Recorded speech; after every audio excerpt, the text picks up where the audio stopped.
অন্তর্বর্তী সরকারের প্রধান উপদেষ্টা ও একনেক চেয়ারপারসন ডক্টর মোহাম্মদ ইউনূসের সভাপতিত্বে তার কার্যালয়ে বসে অন্তর্বর্তী সরকারের প্রথম একনেক সভা। রীতি অনুযায়ী সবসময় একনেক সভা পরিকল্পনা কমিশনের NEC সম্মেলন কক্ষে অনুষ্ঠিত হলেও এবার তা পরিবর্তিত হয়েছে। প্রথমবারের মতো তেজগাঁয়ে প্রধান উপদেষ্টা কার্যালয়ে একনেকের বৈঠক হলো। বৈঠক শেষে বিকেলে শেরেবাংলা নগরের NEC সম্মেলন কক্ষে সংবাদ সম্মেলনে আসেন পরিকল্পনা ও শিক্ষা উপদেষ্টা ওয়াহিদুদ্দিন মাহমুদ। জানান 4 প্রকল্পের অনুমোদন করেছে অন্তর্বর্তী সরকার। বাস্তবায়নের মোট ব্যয় ও অর্থের উৎস তুলে ধরেন তিনি। আজকের একটা প্রকল্প হলো বাখরাবাদ মেঘনাঘাট হরিপুর গ্যাস সঞ্চালন পাইপলাইন নির্মাণ শীর্ষক প্রকল্প।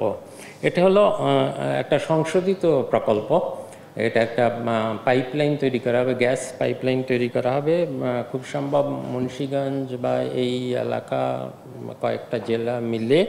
পঞ্চবার্ষিকী পরিকল্পনা আপাতত স্থগিত থাকবে জানিয়ে উপদেষ্টা ডক্টর ওয়াহিদুদ্দিন মাহমুদ বলেন, বিগত সরকার কখনোই পরিকল্পনা অনুযায়ী বাজেট প্রণয়ন করেননি।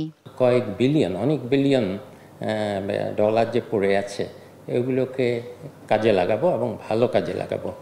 এর সঙ্গে সঙ্গে আমরা নতুন কিছু প্রকল্প, আমরা যেগুলোকে বলছি আমাদের উন্নয়নের অগ্রাধিকারের সাথে মিলে, এরকম কিছু নতুন প্রকল্প আমরা খুব সহজেই শুরু করতে পারি।